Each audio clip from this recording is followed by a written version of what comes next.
Okay, so a little bit about me. I'll try and keep this short and sweet.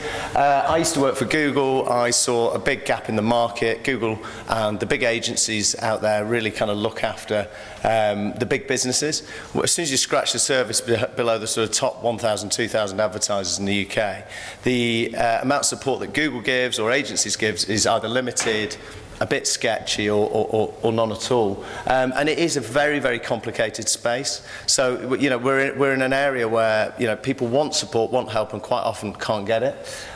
We got some backing. We're search and social, so we look after both Google AdWords, SEO, but also social media advertising. And our model is slightly different. I won't dwell on it too much, but our model is all about a crowdsourced network. The crowd being the crowd in the cloud. It isn't a misspelling. So we take a group of people. We use remote workers, and they work in the cloud. These are the guys. I've got my Skype just popping up with people.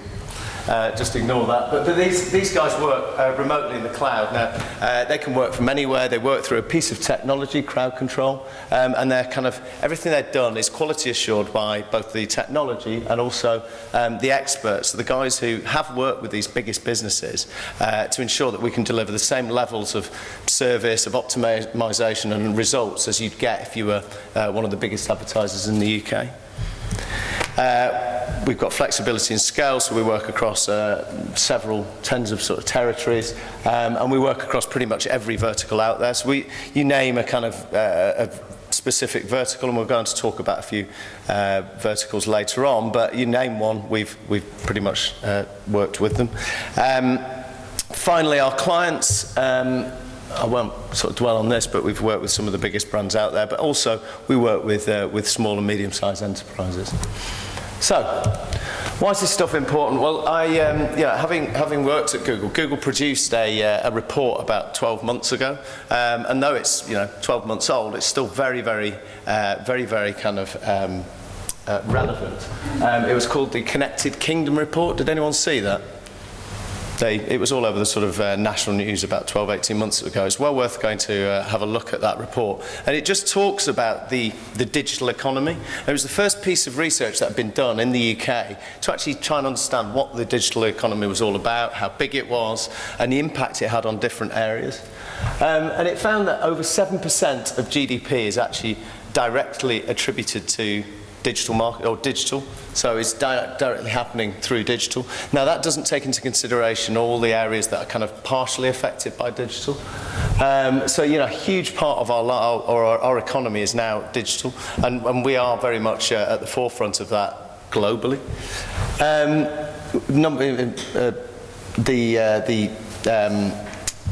We are actually the biggest e-commerce user globally as well. So there's no country anywhere in the world that spends more on e-commerce than in the UK.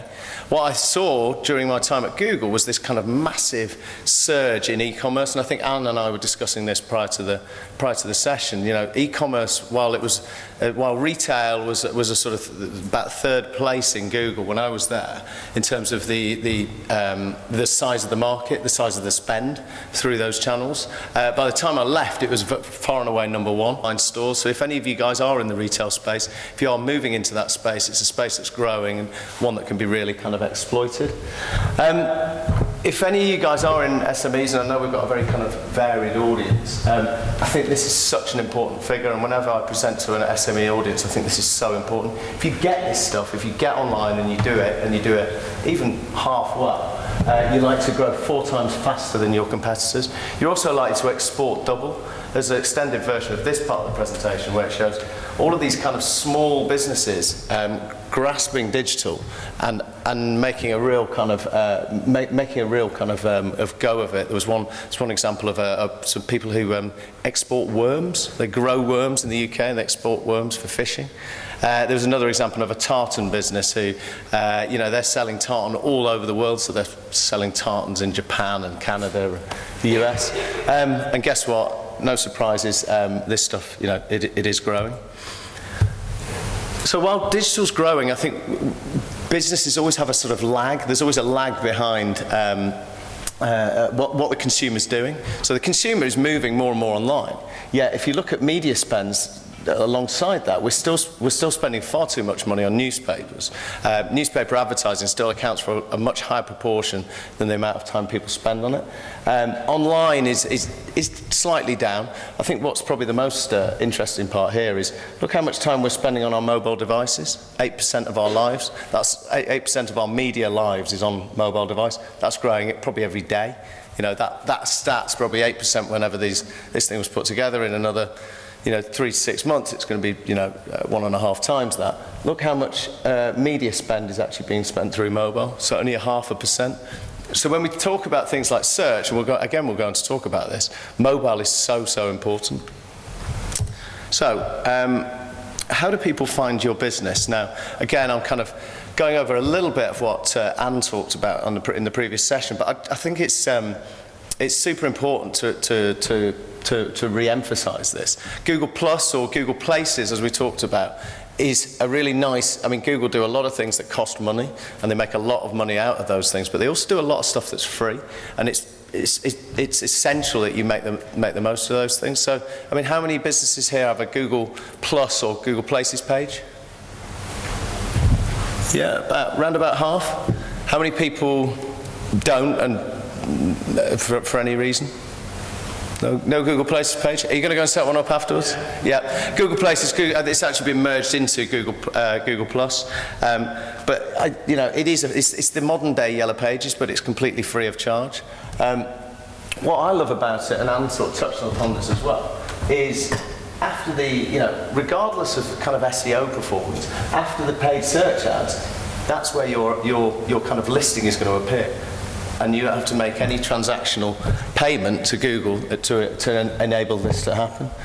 So I think, just a very straightforward way of doing it. This is a kind of latest. I did a sort of local search for, I think I did restaurant Birmingham. It gives me the most relevant results. The most relevant results are determined by the information that you put into that. So the more you put in, the more relevant you're going to be, the more you're going to get out of it. And it's all about, trying to encourage things like reviews and uploading lots of photos and information. So a very simple, straightforward. Go and even if you've got a Plus page, how's it working? Where are you appearing? Are you appearing against the searches that you'd like to? And then moving on to AdWords. So search is just a phenomenon. I did spend 4 years working at Google, and regardless of that, and you do kind of get a little bit brainwashed, but even before that, this was probably the most revolutionary thing that ever happened to marketing. It flipped it on its head, and it said, look, this is about the customer pulling you to them rather than you pushing information at them, which is why it's become such a huge industry in its own right. There's more than 1 billion searches a day. We're all searching, constantly. I think 74% of internet users search, to find places to buy stuff, whether that's on or offline. And in the UK, this Google economy is worth £3 billion a year, which is kind of the combination of probably 4 or 5 other different types of advertising put together. It really is a phenomenal industry, but it's because it does work. And we talked a little bit about how much return people got from online, and I find these figures really quite scary, really. That in a YouGov poll only last year, of 500 businesses, 45% said they did not get a positive return from AdWords. 37%, which again I think is probably even more, and don't know whether they get a positive return. And only 18% of respondents said they got a positive return from AdWords. Now, if you don't get a positive return, as far as I'm concerned, you shouldn't do it. This isn't a nice to have. It's not a branding exercise. It's about delivering customers. And there's so many tools, and again, we're going to talk about those tools and how they can be, quite simply set up. But if you're not aware, or B, if you're not getting a positive return, you need to rethink what you're doing with it. I'm talking about AdWords. Is everyone familiar with what Google AdWords is, the mechanics, how it works? Yeah, it's a general consensus that we know broadly what what AdWords is all about. I think the key thing, and I won't dwell on this slide too long, is quality score. Right? Quality score can be manipulated so much, that you can start to, deliver 2, 3, 4, 5 times the results just by thinking about the relevance and the usefulness of advertising to users. It's all about relevance. Landing page quality is about click-through rate. Right? So if people are clicking through, that is the biggest factor for Google determines that as the biggest factor for success. So if people are clicking through on your ads, you are doing well, you get a good quality score, you pay so much less money. And that's why there's such a big industry in optimizing this stuff for customers. We get asked a lot of questions. Is AdWords appropriate for my business? It's appropriate for every business that is looking to acquire new customers. If you've got enough customers, then perhaps it's not. I assume most businesses would always like some more customers. It's about, if you're looking at something like keywords, there's tools that can be used, and we're going to talk about those tools later in the presentation. How do I get my ad to position 1? Again, totally agree with what Anne said earlier on. It isn't always about position 1. It's about what delivers you the best return on investment. You could be in position 6. You look at some of the big finance brands bidding on credit card, right? Most of those guys don't want to appear position 1 because they will pay the 20, 30 pounds a click. Most of them realise, and they do a lot, they spend hours and days and trying to work out exactly what the best position is and what best will deliver return on investment. How do I write great ads? So there's lots of hints and tips online, but it's fairly straightforward. It's about being, talking about the products and services that you offer. Where will my ads appear? Well, they're going to appear wherever you choose them to appear. There's so much there's so many ways in which you can use AdWords to deliver ads as and where you want them. This is key. It's about goals. It's about setting, setting achievements. Where do you want to be? Do you want to get three new orders every morning? Do you want to get as many clicks as you can for less than 50 pence a click, or is it sales leads? I mean, Crowd as a business, we do AdWords ourselves, and it's about do we want leads? I mean, we can probably get 1,000 leads tomorrow, but are any of them going to be any good? So it's delivering quality leads by selecting the right keywords and so also then selecting the right negatives so we don't appear against the wrong search terms. Is it sales? Is it visits to site? Or is it return on investment? But make sure you set these goals. I'm going to just talk a little bit about best uses of AdWords, what you should be thinking about.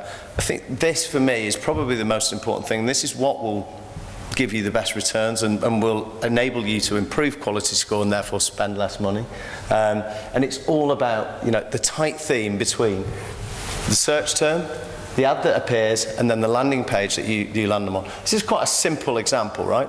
So somebody's done a search for PPC Agency London, yeah? We're showing them an ad that talks all about pay-per-click. It doesn't talk about digital marketing, it doesn't talk about SEO, it talks about pay-per-click, PPC, right? So we're giving the user the information that they're looking for. When they get to our site, we're then landing them on a page that talks all about paid search, the information that they're requesting. It seems pretty straightforward, but a lot of people, a lot of businesses, and a lot of agencies don't always think about these things. This is the most simple way of improving quality score. Just ensure that journey. If I've done a search for PPC agency and I land on something that says, oh, we're great at SEO or we're great at social media, it's not what I'm looking for. And I know it sounds very, very straightforward, but as I say, not everyone is doing that. I'm going to go on to talk about some of the new developments in search, which Anne's already discussed, so we'll whiz through them. Again, this is all about dominating the search engine results page. As Anne says, it's about owning more of that space, enabling more click-through. You get good click-through, you get good quality score. You get good quality score, you improve or reduce the amount you pay per click. So first, product extensions, it's the first time that you actually get kind of imagery on the search engine results page. Straight away, that's going to improve click-through rate. Second up is communication extensions.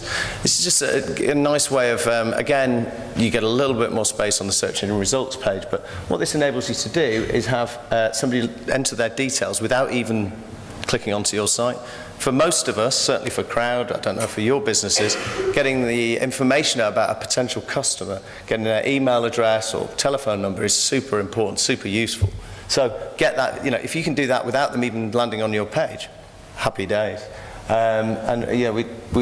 Without even landing them there, you are getting their information. Social extensions.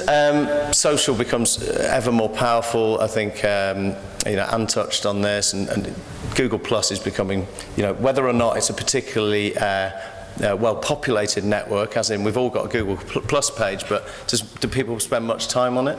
I don't think many people do, and certainly the guys who work in our social team describe it as a bit of a, it's a bit like a haunted social network, a ghost town social network. There's not a lot of activity going on there, but as Anne says, guess what? Google really kind of, what's the word? They reward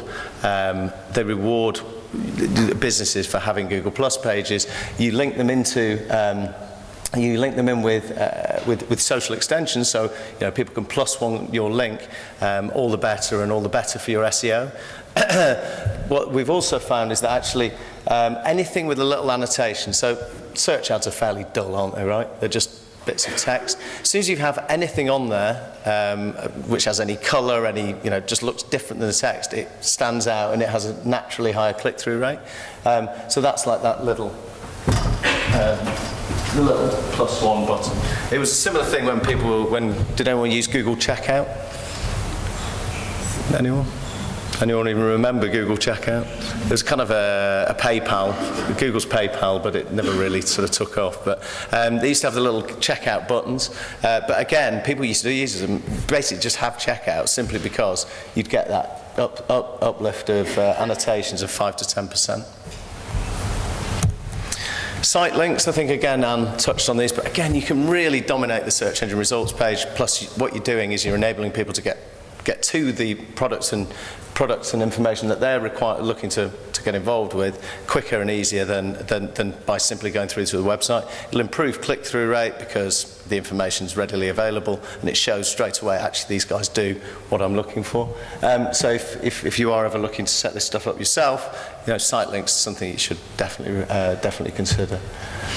And we're going back to mobile because I did start this presentation with mobile, despite the fact it's not wholly about mobile, but it got you all on your feet. It is all about doing these things right. It's about separating out campaigns. I'm going to talk about that in a minute. It's about click to call. We talked about that. Not everybody wants to fill in forms online. Some people just want to pick up the phone and make a call.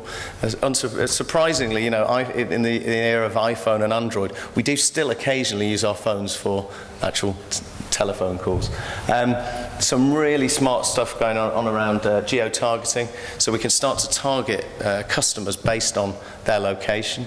Actually, probably the business doing this the best in the UK is O2, who you can actually serve ads based on exactly where they are because they know of your location at any given time, which becomes very, very interesting. Google are going to start introducing, which sounds like an administrative nightmare for us, is bid by location or bid by distance. So if I know somebody's 20 yards away from my store, I might be prepared to pay £5 rather than £1 for that click. Quite how we're going to manage all of that, I'm not sure. But it becomes very, very interesting, if a little minority report. And then things like handset carrier targeting, all of this stuff is really, really interesting. It's the first time, mobile devices, the first time that we can actually start to target people by those sort of demographic or carrier type bits of information. Bit of a quiz. I don't want to show you that. Anyone got the answers already? So can anyone tell me what percentage of searches come from a mobile telephone currently? Google's latest stats. Anyone? 20%. 20%? 16. You saw it. It is 16%. What about from a tablet? 6. I saw it all. And who's going to do the maths and work out the desktop and laptop? Sorry? 78. Yep. You win the prize that I haven't brought with me. Exactly that. So these figures were about a quarter of that 18 months ago. So the rate in which we're moving from, desktop searches to mobile to tablet is just phenomenal. I think tablets have only really been around about 2 years, and these numbers kind of keep increasing. What's interesting about tablet is, it's a very kind of, it's the upmarket demographic. So, again, when we're starting to think about how we're going to target people, do we want to target them on a tablet? Do we want to target them on a mobile phone? Do we want to target them on, we certainly want to target them on desktop, but we have to also think about the message that we're giving to each of those types of users. So if I'm a car insurance business and I want to talk to consumers through desktop, it's very straightforward. I want to get them to fill in lots of information. However, if that same car insurance business wants to target consumers through mobile, I probably don't want to request 5 pages of information about the user and what they're all about. There is some law somewhere that for every page of information that you request on a mobile device, you lose 50% of that audience. So probably on a mobile, you want it to be shorter, snappier. You want to take them to a different landing page. You want the messaging to be different. Talk to us on your mobile. Give us a click to call. Just get involved in whichever way you as the user wants to. And to me, tablets actually, studies have actually shown that tablet has much closer relation, unsurprisingly, to desktop. So what we tend to do as a business is lump those two together, because generally conversion rate and click-through and the way we kind of interact with the tablet is similar to desktop. Actually, mobile stands alone, and we're very careful to sort of separate that out and make sure the messaging is correct. So does this stuff work? This is just a very quick case study. I won't dwell on this, but this is what happens when you do this stuff well. So this is an example of a business that we've been working with for about 18 months, 12 to 18 months. They were doing PPC. They thought they were doing it absolutely fine. In actual fact, they were, as far as we were concerned, wasting money, and they were spending, $4 or $5 grand a month. So we took it on. We practiced what we preached in terms of all of the sort of areas that we just talked through. Cost of click went down by 80%. Click-through rate went up by 400%. So just by making those ads more tailored and more relevant, and the landing pages more relevant, the performance improved dramatically. Twice as many conversions, and the cost of those conversions dramatically reduced.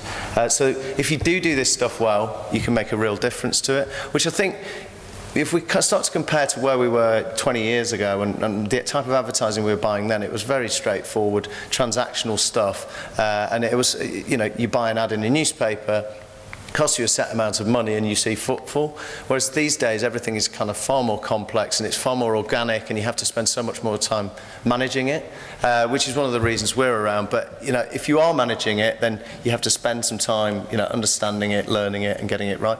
I know a lot of guys who own their own businesses and do this stuff themselves and do it very, very well. If you've got the time and you've got the patience, you want to do it. Otherwise I would look to somebody who can do it well.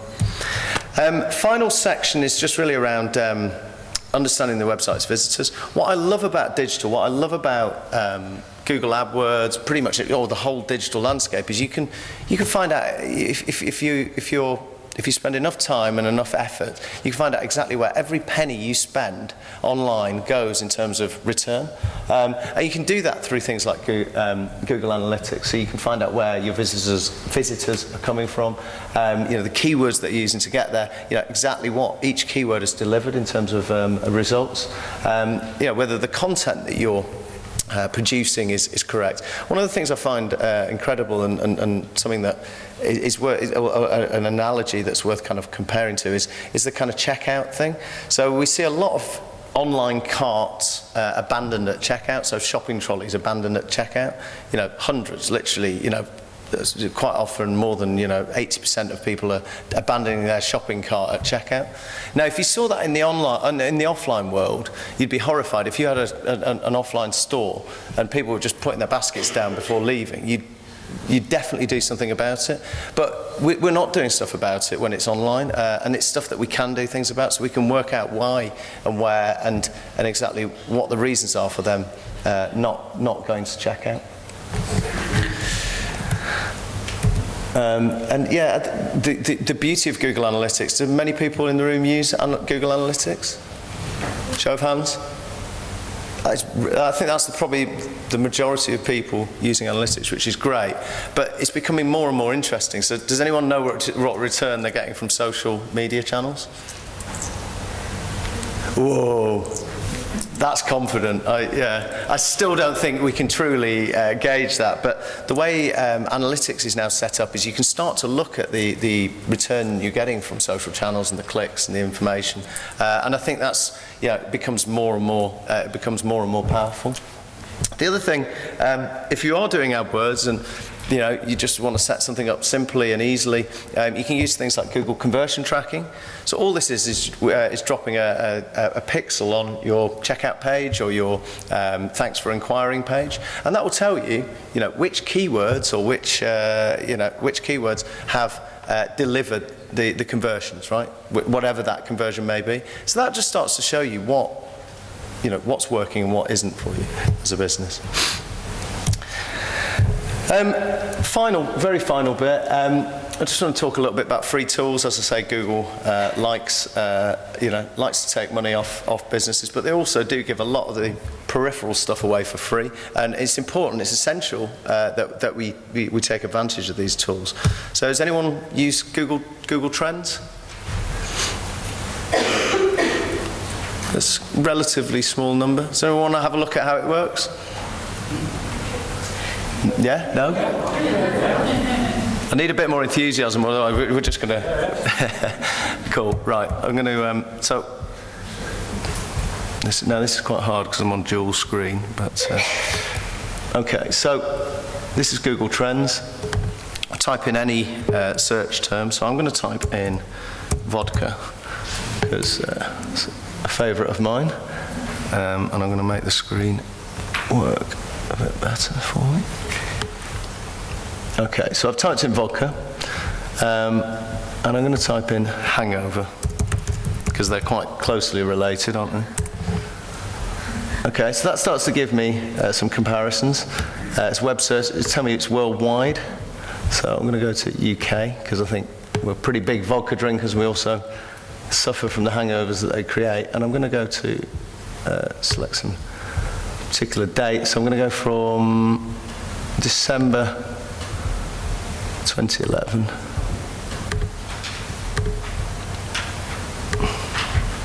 to, what's that done? December 2012, or January 2012.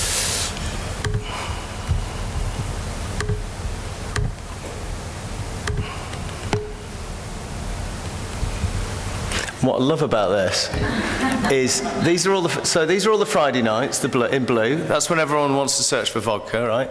And then on the Saturday or the Sunday, we see the little lag, and people are searching for hangover. Now that is mainly or most highlighted by New Year's Eve, where you've got sort of that day lag. What you also get is lots of information about related terms, so related search terms, what people are searching for around it, so revolution, vodka, nothing about hangover actually, because clearly was done beforehand. I think this also shows that Scotland's slightly more likely to prevalent in vodka searching than the rest of the UK. But you can use this for all sorts of different types of searches. So any search term, stick it in there, and you can start to see things like seasonality. So you can start to identify at which point of the year you should be, investing more in. Whether it's on or offline, bricks and mortar, when is there more interest in your products and services? If you have a very seasonal product, like let's say you do ski gear, right? It's a really interesting way of knowing when do people actually start searching for ski gear? It's probably about September, October. We don't actually know, but you can start to build out lots of information around that. I know a lot of communication planners from some of the big network agencies who, they've got access to all these big, very expensive tools, that all these kind of, you pay 25 grand a year for this tool and that tool, and ComScore. They just love this tool because it's just so straightforward, and it's a great way of, showing when we should be active in the marketing space. And I also, again, Anne's touched on another tool, which is the keyword tool. I don't know if, how many people have heard of, used the keyword tool? Quite a lot of people. Does anyone want to have a go now? This is the final thing I'm going to get you to do, and then I'll shut up. But, so why don't we have a bit of a competition? So why don't a couple of people shout out the area of business that they're in, and we'll see who's got the most searches. And don't make it really generic. I want to know exactly the very specific area that you're in. So, sir. Yeah. Museums and art gallery. Okay. Or family activities in museums and art galleries. We haven't got all day. You're only allowed one. Okay. Anybody else? Yep. Cruises. Cruises. Excellent. These are some good ones. Anybody else want to have a go? Okay.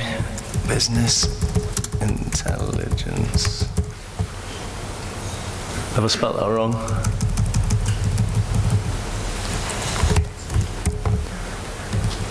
Okay, one final one. There's a lady at the back. Truck insurance. Truck insurance. Cool.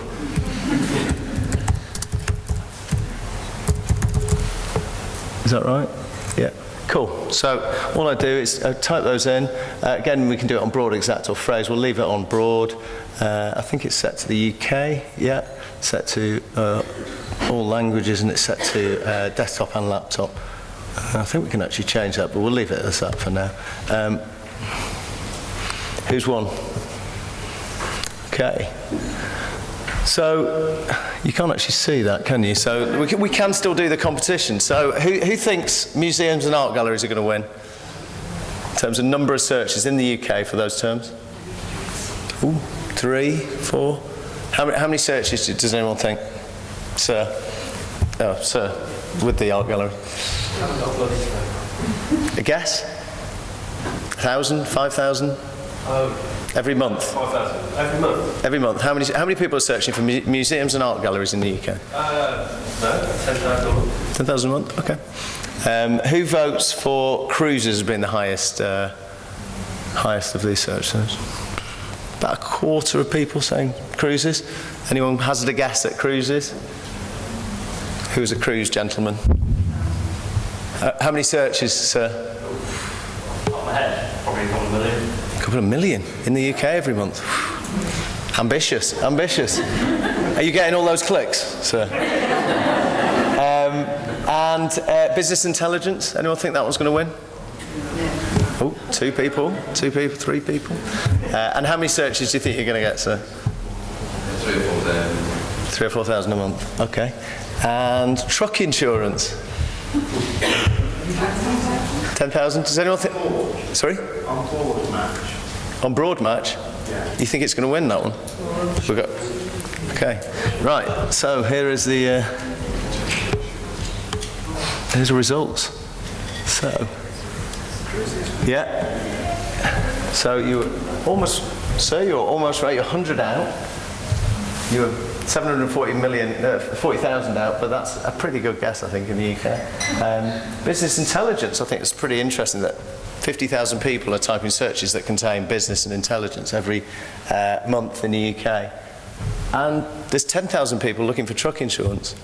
Are you winning on all of those particular bids? Yeah.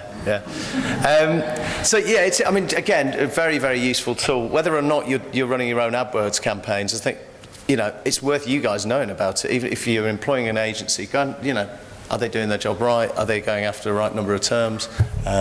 There's lots of information to be found. There's also a tool that goes beyond that, which is called the traffic estimator, where you can start to model how much you could spend and on which particular terms, and it will give you the average cost per click of each individual keyword. Final thing, has anyone heard of Google Alerts? Oh, I won't bother telling you about that one. Has anyone not heard of Google Alerts? I can tell you about that in the coffee break. But use Google Alerts, brilliant. All you need to do is type in about 4 different pieces of information here against a particular, so what's the search query? So if I'm in truck insurance, I might want to get an alert whenever let's say every day, about truck insurance. If truck insurance is in the news, I get lots of information about it. Just keeps me up to date with my industry. So just a really, again, simple tool, free, easy, lands in your inbox every day, just tells you exactly what's going on in your world.